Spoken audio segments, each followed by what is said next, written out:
कधी कधी एखादा चिमुकला जीव संपूर्ण जगाचं लक्ष वेधून घेतो, कोट्यवधी लोकांची मनं जिंकतो.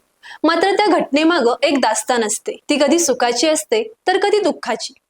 जपानच्या इचिकावा सिटी झू मधील पंच नावाच्या या 8 महिन्यांच्या मकॉक प्रजातीच्या जपानी माकडाच्या पिलाची कहाणी अशीच आहे.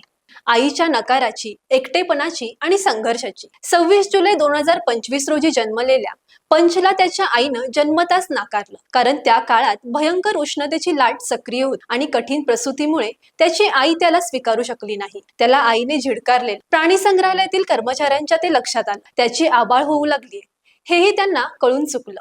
लवकर उपाय केला नाही तर पिलाच्या जीवावर बेतू शकतं हे एव्हाना क्लिअर झालं. त्यांनी त्याला हातानं भरवायला सुरुवात केली. त्याला आपल्या अंगाखांद्यावर वाढवलं. मात्र हे खूप काळ करून चालणार नव्हतं. त्या पिलाला त्याच्या समूहात परत करण्याचा प्रयत्न करताच त्याच्या एकटेपणाची नव्यानं सुरुवात झाली. झू मधील अन्य माकडांनी त्याला जवळ येऊ देण्यापासून रोखलं. ते त्याला दूर लोटू लागले. झूच्या कर्मचाऱ्यांना याचं दुःख झालं. यावर काही मार्ग काढला नाही तर पंचची मानसिक स्थिती बिघडू शकते हे त्यांना ठाऊक होतं. खूप विचार करून त्यांनी एक उपाय शोधला. पंचच्या आयुष्यात एक छोटासा साथीदार आला. एक नारंगी रंगाचं स्टफ्ड ऑरंगुटान माकडाचं सॉफ्ट टॉय. हा मखमली भाऊला त्याला आईसारखा वाटला. तो त्याला घेऊन फिरू लागला. आता तर तो त्याला बिलगून झोपतो आणि त्याच्याशी खेळतो. पंचचे व्हिडिओ आधी जपानमध्ये व्हायरल झाले आणि मागील काही दिवसात तो जगभरातील सोशल मीडियाच्या आकर्षणाचे केंद्र ठरला आहे. झू मधल्या माकडांच्या समूहातील इतर माकडांनी त्याला अजूनही पूर्णपणे स्वीकारलेलं नाही. नुकत्याच व्हायरल झालेल्या व्हिडिओत एक मोठं माकड त्याला ओढत नेत असतं आणि पंच घाबरून धावत खेळण्याकडे जातो. हे दृश्य पाहून लाखो नेटिझन्सच्या डोळ्यात पाणी आलं. पंचला काहीतरी मदत करा असा संदेश जगभरातून व्हायरल झाला.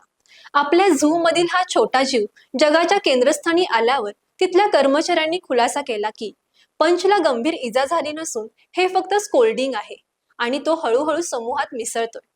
नुकतेच त्याला एका माकडीनीने स्वीकारले असल्याचा व्हिडिओ समोर आलाय.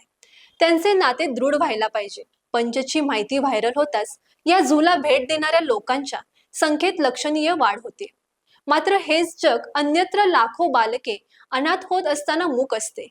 वेगवेगळ्या युद्धात लाखो बालकांचे आई वडील मारले जातात तेव्हा हेच जग मौन असते.